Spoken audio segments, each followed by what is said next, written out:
Hi ನಮಸ್ಕಾರ, ನಾನಂದನ್. ನೀವು ನೋಡ್ತಾ ಇದ್ದೀರಾ ನಮ್ಮದು ನಮ್ಮ ಇಷ್ಟ. ಸ್ನೇಹಿತರೆ, ಈ ಒಂದು ರಿಪೋರ್ಟ್ ಅಂತಕ್ಕಂಥದ್ದು ಲಾಸ್ಟ್ ಮಂತ್ ರಿಲೀಸ್ ಆಯಿತು. ಬಟ್ ನಾನೀಗ ಅದ್ರ ಬಗ್ಗೆ ಮಾತಾಡ್ತಾ ಇದ್ದೀನಿ. ಅದೇನು ಅಂತಂದರೆ WII wild life institute of India. So ಇದು ರೀಸೆಂಟಾಗಿ ಒಂದು ಎಲಿಫೆಂಟ್ ಸೆನ್ಸಸನ್ನು ಮಾಡಿ ಒಂದು ರಿಪೋರ್ಟನ್ನು ರಿಲೀಸ್ ಮಾಡುತ್ತೆ. ಅದೇನು ಅಂತಂದರೆ ಭಾರತದಲ್ಲಿರ್ತಕ್ಕಂಥ ಒಟ್ಟು ಆನೆಗಳ ಸಂಖ್ಯೆ 22,466. ಹಾಗೆ 2017ರಲ್ಲಿ ಇದೇ ಒಂದು ಸಂಸ್ಥೆ ಒಂದು ರಿಪೋರ್ಟನ್ನು ರಿಲೀಸ್ ಮಾಡುತ್ತೆ. ಭಾರತದಲ್ಲಿರ್ತಕ್ಕಂಥ ಒಟ್ಟು ಆನೆಗಳ ಸಂಖ್ಯೆ 29,900. ಅಂದರೆ ಈ ಲಾಸ್ಟ್ ಒಂದು 7 to 8 ಇಯರ್ಸ್ಗೆ ಕಂಪೇರ್ ಮಾಡಿಕೊಂಡ್ರೆ ಭಾರತದಲ್ಲಿ 18% ಆನೆಗಳ ಸಂತತಿ ಅನ್ನೋದು ಕಡಿಮೆ ಆಗಿದೆ. ಇದನ್ನು ನಾವು ತುಂಬ ಗಂಭೀರವಾಗಿ ಪರಿಗಣಿಸಲೇಬೇಕಾಗ್ತದೆ. ಸ್ನೇಹಿತರೆ, ಒಂದು ಮಾತನ್ನು ಹೇಳ್ತೀನಿ. ಈ ಒಂದು ಪ್ರಾಕೃತಿಕ ಸಮತೋಲನ ಅಂತ ನಾವು ನೋಡಿದಾಗ ಈ ಒಂದು ಪ್ರಾಕೃತಿಕ ಸಮತೋಲನವನ್ನು 3 ಪ್ರಭೇದಗಳು ತುಂಬಾ ಬ್ಯಾಲೆನ್ಸ್ ಮಾಡುತ್ತೆ. ಅದರಲ್ಲಿ ಹುಲಿ, ಜೇನುನೊಣ, ಮತ್ತೊಂದು ಯಾವುದು ಅಂತಂದರೆ ಆನೆ. ಈಗ ಅಟ್ ಪ್ರೆಸೆಂಟ್ ಇರ್ತಕ್ಕಂಥ ಸಿಚುವೇಶನ್ನಲ್ಲಿ ಆನೆಗಳ ಸಂತತಿ ಅನ್ನೋದು ತುಂಬಾ ಕಡಿಮೆ ಆಗಿದೆ. ಹಾಗಾದರೆ ಸೊ ಇವನ್ ಭಾರತದಲ್ಲಂತಲ್ಲ, ಈ ನಮ್ಮ ರಾಜ್ಯದಲ್ಲೂ ಕೂಡ ಆನೆಗಳ ಸಂಖ್ಯೆ ಅನ್ನೋದು ತುಂಬ ಕಡಿಮೆ ಆಗಿದೆ. ಸ್ನೇಹಿತರೆ, ಹಾಗಾದರೆ ನಮ್ಮ ದೇಶದಲ್ಲಿ ಯಾವ ರಾಜ್ಯದಲ್ಲಿ ಎಷ್ಟೆಷ್ಟು ಆನೆಗಳು ಇವೆ ಅಂತ ನಾವು ನೋಡೋದಾದರೆ, ಸೊ ಫಸ್ಟ್ ಪ್ಲೇಸಲ್ಲಿ ಬರ್ತಕ್ಕಂಥದ್ದು ಯಾವುದು ಅಂತಂದರೆ ನಮ್ಮ ರಾಜ್ಯ ಕರ್ನಾಟಕ.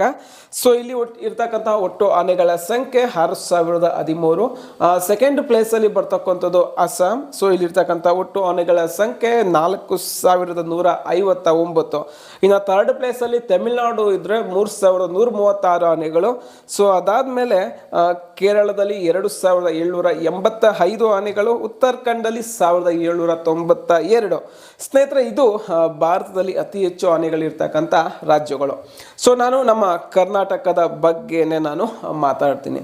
ಸೊ ಒಂದು ರಿಪೋರ್ಟ್ ಹೇಳುತ್ತೆ 2020ರಿಂದ 2025 ಈ 5 ವರ್ಷದಲ್ಲಿ ನಮ್ಮ ರಾಜ್ಯದಲ್ಲಿ ಬಲಿಯಾಗಿರ್ತಕ್ಕಂಥ ಒಟ್ಟು ಆನೆಗಳ ಸಂಖ್ಯೆ 280. ಇದು ಅಧಿಕೃತವಾಗಿ ಲೆಕ್ಕಕ್ಕೆ ಸಿಗದೇ ಇರತಕ್ಕಂಥದ್ದು ಇನ್ನೂ ತುಂಬ ಹೆಚ್ಚಿದೆ. ಆ್ಯಂಡ್ ನಾನು ಜಸ್ಟ್ ಒಂದು ಎಕ್ಸಾಂಪಲ್ ಕೊಡ್ತೀನಿ. ಲಾಸ್ಟ್ 1 ವೀಕಲ್ಲಿ ಅರೌಂಡ್ 6 ಎಲಿಫೆಂಟ್ಸ್ ಸೊ ನಮ್ಮ ರಾಜ್ಯದಲ್ಲಿ ಸತ್ತು ಹೋಗಿವೆ.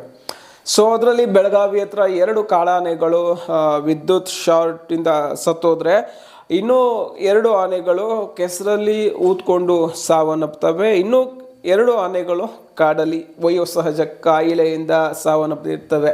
ಸೊ ಇದನ್ನೆಲ್ಲ ನಾವು ನೋಡಿದಾಗ ಈ ಒಂದು ಆನೆಗಳ ಒಂದು ಸಂರಕ್ಷಣೆ ಅನ್ನೋದು ನಾವು ಮಾಡಲೇಬೇಕಾಗ್ತದೆ. ನೀವು ನೆನಪಲ್ಲಿ ಇಟ್ಕೊಳ್ಳಿ, 18% ಆನೆಗಳು ಕಡಿಮೆ ಆಗಿದೆ ಅಂತಂದರೆ ಈ ವಿಚಾರವನ್ನು ತುಂಬ ಗಂಭೀರವಾಗಿ ನಾವು ಪರಿಗಣಿಸಲೇಬೇಕಾಗ್ತದೆ.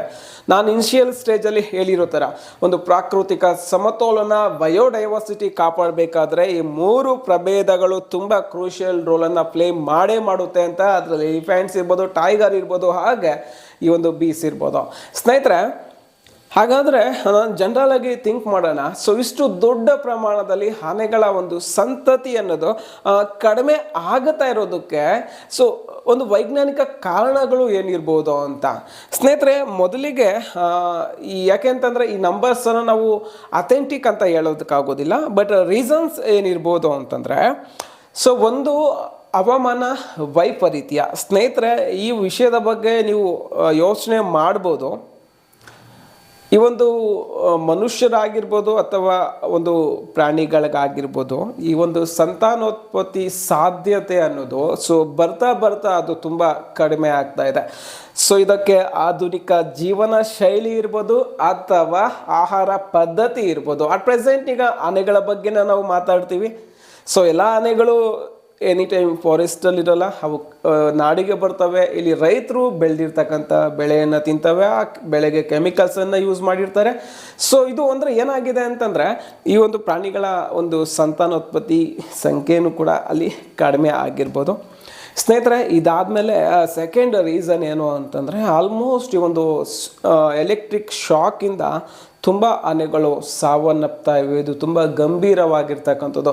ಸೊ ಇಲ್ಲಿ ಏನಾಗ್ಬಿಟ್ಟಿದೆ ಅಂತಂದರೆ ಒಂದು ವಿದ್ಯುತ್ ವಯರ್ ತುಂಡಾಗಿ ಬಿದ್ದು ತುಳಿದಿರೋದು ಒಂದು ಲೆಕ್ಕ ಆಯಿತು ಅಂತಂದರೆ, ನಮ್ಮ ರೈತರು ಏನು ಮಾಡ್ತಾರೆ ಅಂತಂದರೆ ಆನೆಗಳು ಬೆಳೆಯನ್ನು ನಾಶ ಮಾಡಬಾರ್ದು ಅಂತ ಆ ಒಂದು ಜಮೀನಿನ ಸುತ್ತಮುತ್ತ ಸೊ ಈ ಒಂದು ಎಲೆಕ್ಟ್ರಿಕನ್ನು ಅಡ್ಜಸ್ಟ್ ಮಾಡ್ತಾ ಇದ್ದಾರೆ. ಸೊ ಈ ರೀಸನ್ನಿಂದ ತುಂಬ ಆನೆಗಳು ಸೊ ಸಾವನ್ನಪ್ತಾ ಇದೆ ಅಂತಕ್ಕಂಥದ್ದು ಸೊ ನಾವು ನೋಡಿರ್ತೀವಿ ಸ್ನೇಹಿತರೆ. ಇದು ಆದಮೇಲೆ ಒಂದು ಹೇಳಿದ್ನಲ್ಲ, ಅಸ್ತಿತ್ವಕ್ಕಾಗಿ ಹೋರಾಟ, ದಟ್ ಮೀನ್ ಉಳಿವಿಗಾಗಿ ಹೋರಾಟ ಅಂತಕ್ಕಂಥದ್ದು.